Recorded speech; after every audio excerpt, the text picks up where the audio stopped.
Okay, so I'm going to share to you what curiosity has done to my life. Okay, so it has both the negative and the positive aspects. Okay, so while growing up, I've been a very curious mind person. I love to know a lot of things. I've spoiled a lot of electronics in my house just because I wanted to find what's inside there.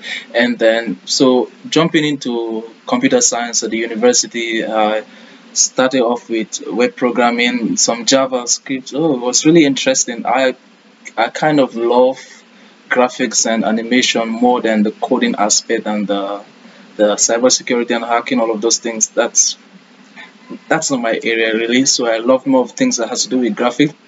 Started with some designing, some gaming. Okay, started building some games in JavaScript. Okay, then I moved on. Then I became so curious. What do we have? What are the engines that we have there that we can make more games? So I researched. I found out Unity. I installed Unity. Made some games on it. I couldn't install Unreal Engine because it was too heavy for my PC then.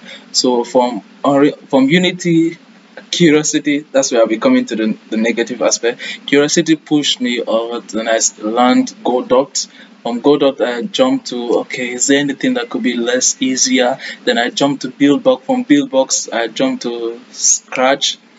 Yes, Scratch, I really love Scratch. It was really good, and it's just it's, let me say, it's broken down for kids, so you just have to drag and drop, and then you can come up with pretty good games. And I jumped to Stencil, which is also a drag and drop. Then Game Maker Studio, I downloaded it, did some few games on it.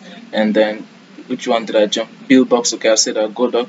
And so from there I jumped into animation also. And so I learned Blender.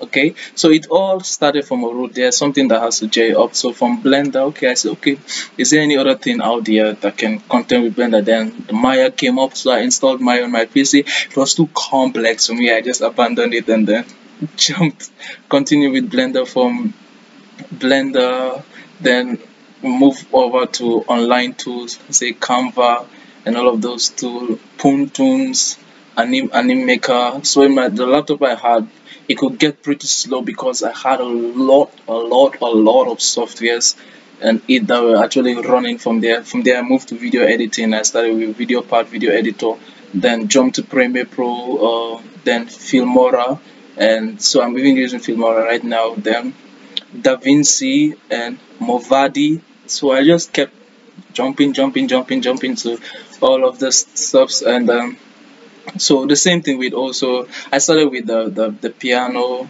From the piano I jumped to the, thanks to my piano teacher, say the content, thumbs up. And so I jumped from piano to, I actually learned the piano at school, that was in 2017.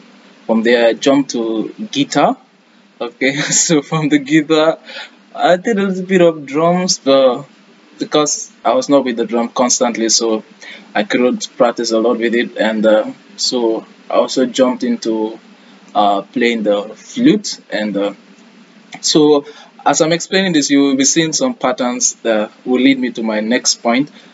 So from there also singing, watched a lot of videos of how to sing, how to modulate your voice, jazz, playing all of those things. And so I also jumped into UI UX designing. Okay, so I did some Photoshop tutorials, did some Photoshop training. Okay, so from Photoshop, how do I take the idea? So from the graphics designing, I popped up, Adobe XD came into my eyes. So you see, it came to me now. And then so I found that you can actually, I found out the concept of UI UX designing. I never knew about this thing, but with research and more research I found about it. Okay, so you can prototype your whole software, your design, your website, how you want it to look. So before you actually even start the editing of it, so that you see how it looks, so that you know if it's worth even going in for. So from UI did with Adobe XD. Then I found out there was also another one called Figma, so it was like contenting. So Figma is more used than Adobe XD, and so they both have their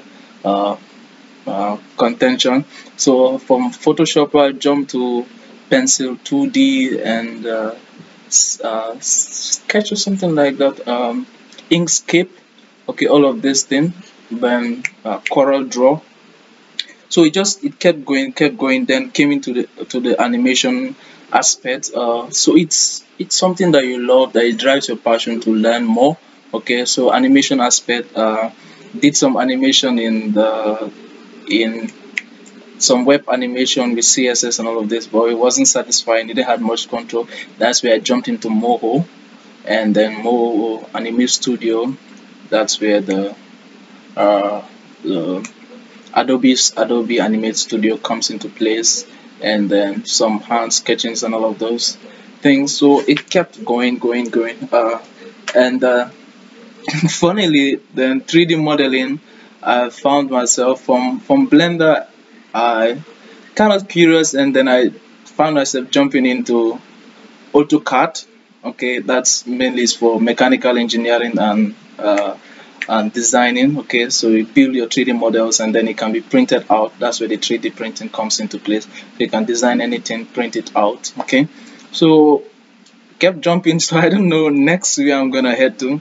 Okay, so from there jumped into the human resource management. Okay, learning business law, business administration, and office administration, management. So a lot. So it just kept diverting. So I don't know where next I'm going to find myself in, but if you can look at the trend, it's really good in the sense that I learned a lot. Okay, so it broadened my mind to different aspects. But then the where the negative part comes in place is that it made me a jack of all trade but master of none. Okay, so that is the negative aspect of curiosity. Curiosity is awesome, it's really great. Okay, but if you are curious about something, let's say I was curious about animation and I found out about Blender, and the issue is that once you found out about that thing, you should put in a lot of effort into it, you put in a lot of determination into it, and make sure that from a beginner's level you grow up into a master or into an expert level before you actually jump into another aspect. So going along, I found out that this was actually a problem that I was having. So from one, I learned it, let's say 2 months, 3 months, left it alone, and then jumped to another one. So you see, I have an idea on how to use it, but I was not actually a pro on how to actually use those tools there. So that was the weakness aspect of actual curiosity. Okay, so putting a lot of determination, closing your eyes to the lot of options that are out there, because it's just numerous. Okay, it's plenty. You have a lot of things you can do. You want to jump into animation, you have Blender. From Blender you can jump into Maya and all of this. So you have to stick with one, get all the nitty-gritties of it, master it to your fingertips, that even if you wake you up to do anything, you know you can do it. So once you're comfortable with it, you can move into another aspect. Okay, so I wish that I learned this earlier and I've paid more attention to all of this. Okay, so the same thing with the piano. I started with piano, I didn't learn it properly, like to the best of the ability, then jumped into guitar. Okay, so I'm showing you some of the weak areas, so you can have a very curious mind, but if it lacks discipline, you actually shift. Okay, so these are things I've learned along the line. Okay, so curious mind is very essential, but a disciplined mind has to go, so they have to go in line too.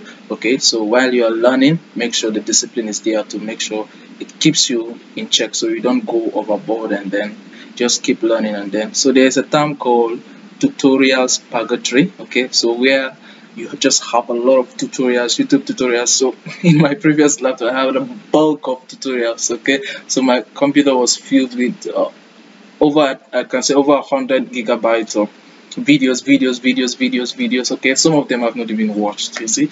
And then so if you start with one, make sure you finish it before you jump into another one, before you jump into another, else you won't just be getting a bit of information that you won't be there pretty good. And so it's good to be curious, it helps to be curious. A lot of things, we have discovered a lot of things because of curiosity. So Isaac Newton, why did the apple drop on his head? Okay, so different as why this. So once you start asking the question why, that's where curiosity comes into place. Okay, now you apply the right strategy to get your answer. Okay, so make sure you go, okay, why is this, what is the way, what is the solution out of this? That's where the thinking comes into play. So if no one actually thought of airplanes, if the three brothers didn't thought of, the white brothers, if they didn't thought about airplanes, we'll never have had airplanes. So if they were not frustrated with their problems, they wouldn't have made a solution out of it. Okay, so curiosity drives you to bring in innovations and new ideas. Okay, but it should go along with discipline, so you don't get lost in your curiosity. So I hope you loved something from this video. Please hit the subscription button, like the video, and share it around till we meet again. Bye.